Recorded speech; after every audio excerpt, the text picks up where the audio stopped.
Hello there, friend. Hey, Andrew Najera here at Drew Installs Hardware.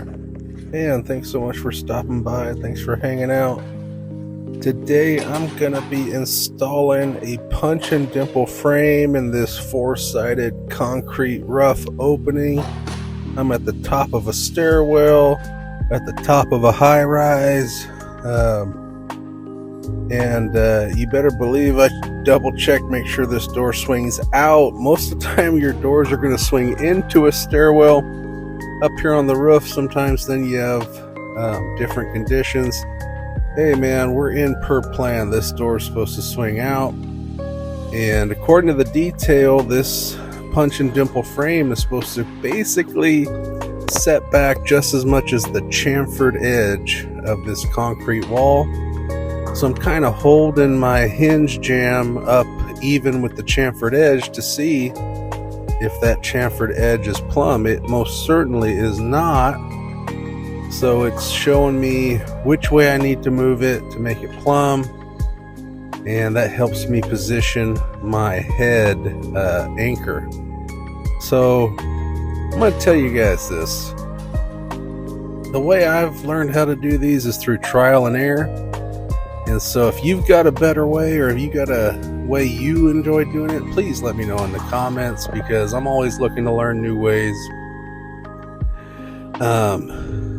I've come up with my way I like it. So here I'm checking level. And so now I know that the right side, or the hinge side, is the high side. That means I can anchor that high side. So then I moved it in and out of that rough opening based on that chamfered edge's plumbness, so that when I'm all said and done, I can't have my frame sticking out past the chamfer, basically. And the more I say the word chamfer, the more it sounds weird. Chamfer. But chamfer is a word. Look it up, Google it. Anyway, yeah, so I've got that first hole drilled, and I'm just gonna get my first anchor set. I'm not going to drive it home or anything. I'm just going to get it started, and you'll see that I kind of tightened it up a little bit, so that when I start tapping it into that 3/8 hole that I drilled, it's going to be snug, it's going to be tight. But I'm not setting it yet at all. So now that I have that first anchor position, now I can level the frame, and I'm going to level it, and then that's going to let me get the position for that next anchor. So I go top down basically for the most part on these, and I've cut this video up just a little bit to edit out the drilling and just make it a little bit shorter, because each of those holes takes at least about 30 seconds to drill. So yeah, now I've got the second anchor. It's just going to get started, and this, by setting the top two anchors, that lets the frame just be kind of stable in the opening. I've got it level. I've got it in and out based on the plumbness, in and out. I've got it right where I want it. So I'm not setting those anchors. I'm just getting them started, and then that's going to let me work from there, because these frames are supposed to be centered in the opening also. Now, a typical rough opening for a 3/0 frame with 2-inch frame faces is going to be 40.5. This one just happened to be about 41 inches. So it's about a ½ inch bigger than it needed to be for me to set it. So I used a little bit more shims, had a little bit bigger shim gap, but still tried to center it. So here I'm going to get this hinge side top anchor set all the way, and then I just work from there. Got my shims in, tighten down that anchor, and that top right corner is solid, man. So we can work off of that now and set the rest of the frame. So we did the level, we got the top right set. Now I'm going to get that top left hand side set, the latch side, and I try to use these shims. These are these wood shims where they can kind of tie into each other. You got a thick side, you got a thin side, and I try to, work them in from each side so that they lock together and that it's going to hold it square also. So I'd say one of the biggest things I see sometimes with these frames when people are doing them, here I'm setting that anchor and I'm going to tighten it up, and then our top's going to be set. That's great. What I see a lot of times, sometimes people try to shim this thing right where it needs to be, and then they start drilling it. And what happens when they start drilling it? Well, all the shims fall out of place, the frame moves, and it's not where it's supposed to be. This is kind of the system I've come up with to hopefully eliminate that, and at the end of the day have a good product. What I'm going to do now is a little weird too, because I'm just putting shims here at the bottom to slam the hinge leg all the way tight to the concrete. Why am I slamming it tight to the concrete? Well, because that's going to let me move it in and out for plumbness in that plane, which you might also call the squareness. So before I even deal with it being plumb for the door, I'm making sure it's plumb the other way in that other plane. And when I slam it tight this way, I can move it around and it will stay. And I can measure it, check it. Am I plumb? Which way does it need to go? Get it right where it needs to go for plumbness that way. And then drill my anchor. Drill my anchor and then get my anchor started, not set, because it's going to get fully set once I plumb it for the door. This may be confusing, I don't know. It makes sense in my brain, but yeah, there we go. Drill them 3/8 inch holes, and I start to tighten that sleeve anchor just a little bit so that when I hit it in, it's going into the hole snug, and it's going to tighten up for sure then. A lot of times I see people do these too, and they say, oh, my anchors don't tighten up. Well, let's say you're worried about that. You could even tighten that anchor up even more so, and you can hammer it into that frame like a nail, right? I mean, hammer it into the concrete and it acts just like a nail. We just need this thing to stay set until we get the door swung, and then the caulkers come and finish it up and kind of weather seal it, put their backer rod in and put their real strong caulking in. The caulking is going to hold this frame in place even if we were to remove those anchors at some point. So yeah, here I'm doing the same thing. Now that I've got that other side set, I'm slamming it all the way tight to the concrete this way to hold it so that I can kick it in and out and it will stay, and we can get it plumb in this plane. And that helps me get my anchor set right where I need to get it set. We still haven't plumbed it for the door, but as far as squareness, this frame's going to be really good. And let's say for some reason you weren't able to get the first leg you set perfectly plumb. As long as you get that next leg set and it reads the same on your level, you're going to be okay. If it reads the same on both legs on the level, you're going to be okay. Yeah, man, I love doing these. This is so much fun. Oh boy. Okay, because here I'm getting close to the point where once you get the four corners of this frame set, basically, you're done. You did the hard part, man. So we got that bottom anchor drilled. I'm gonna get this, we got that bottom hole drilled. We're gonna get this bottom anchor started. Not set yet, of course, because now we're going to pull the shims out. Now I can set it for plumb for the door, okay? The top's already locked in hard. The bottom is locked in for plumb in and out, but it's not locked in for plumb for the door, so we're going to lock that in now. And it looks like I'm saying the bottom needs to go a little bit to the right, and I can put some shims all the way at the bottom of the frame. At the bottom of when you put them at the bottom, they can't fall out, right? So for positioning this bottom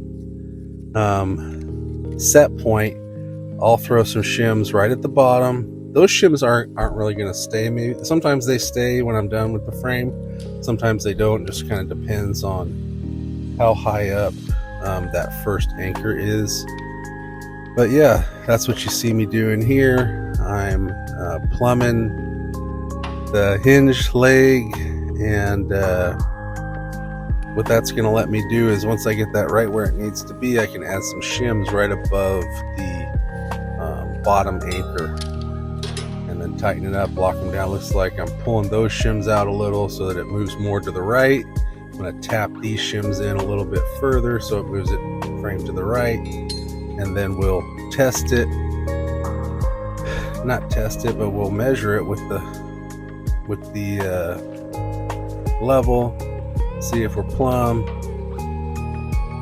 Yes, looks like we are plumb. If I like it, we're gonna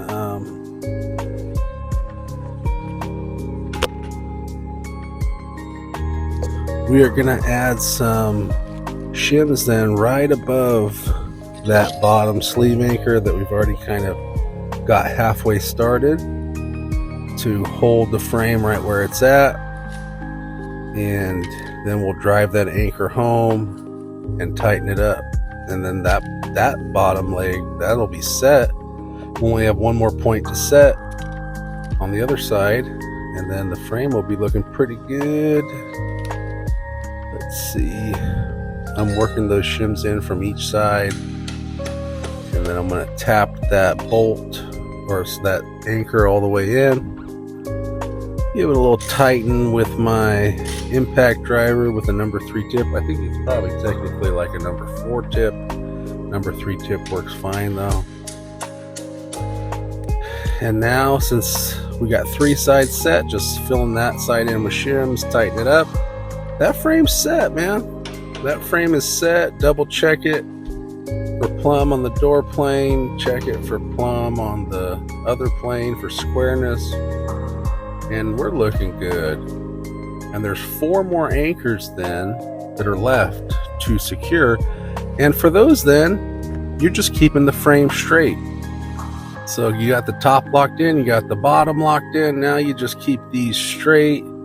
And so I can drill 4 holes now, and I'm always looking for production moments in my installs. This is a production moment. Drill 4 holes. Easy peasy, but you're gonna see when I get to this hole, I run into a snag. You're gonna run into this sometimes when you set these frames. I hit some metal, hit some rebar, I hit something back there that is not letting me drill as deep as I need to. You can see I have a piece of electrical tape taped on my bit that shows me how deep I need to drill it for me to have clear space for those 6-inch anchors that I'm using. Here I run into a problem.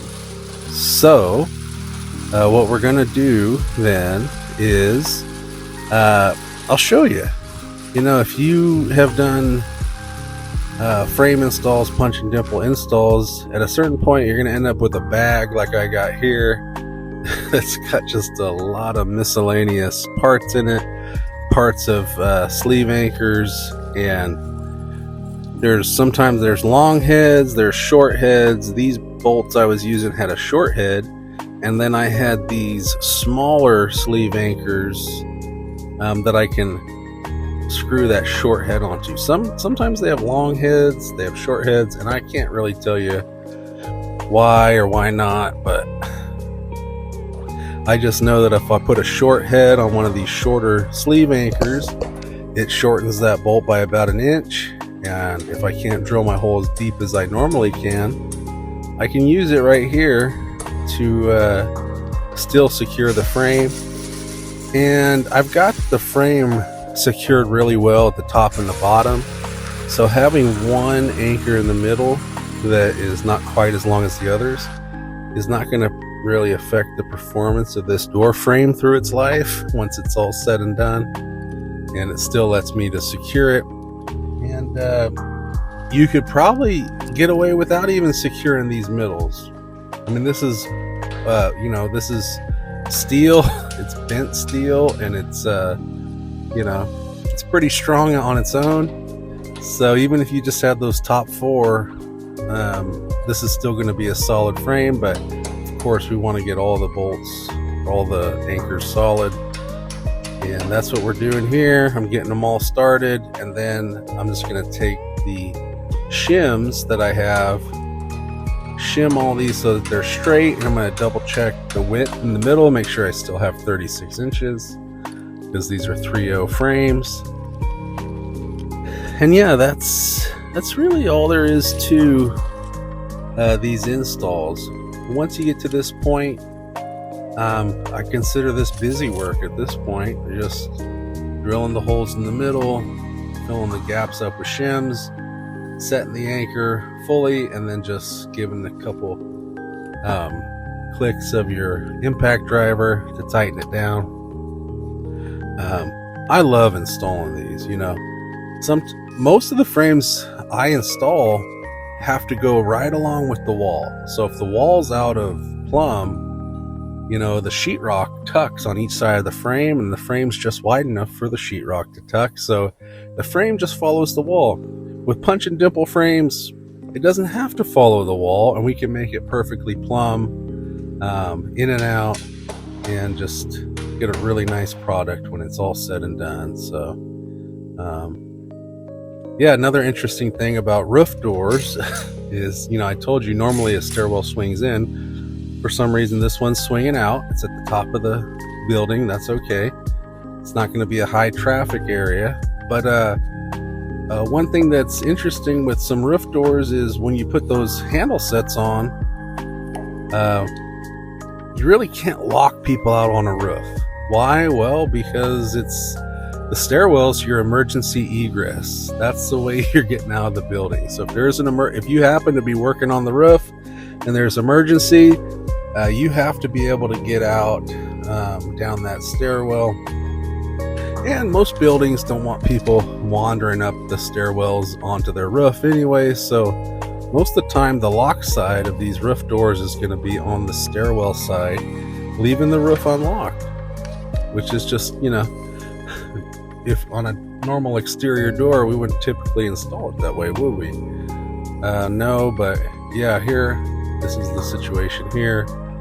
You allow free egress off the roof, and you don't let anyone just onto the roof. So hopefully that makes sense. But yeah, I really love installing these. A lot of fun. Like I said, this one, the rough opening was a little bit wider than it needed to be. I ended up using a little bit more shims than I typically do for that reason, because the gap was a little bit bigger. I like using the multi-tool to cut the shims off after I've got the frame set. I try to cut it back at an angle so when the guys come behind me to caulk them, the shims aren't in the way. I got to swing the door here. Also, it's got a big vent in it. But yeah, it came out good. This was a blast to do. Thanks so much for hanging out with me today, watching me install this punch and dimple frame. Let me know in the comments how you would have done it, or if you would have done something different. And until next time, happy hardwaring, everybody.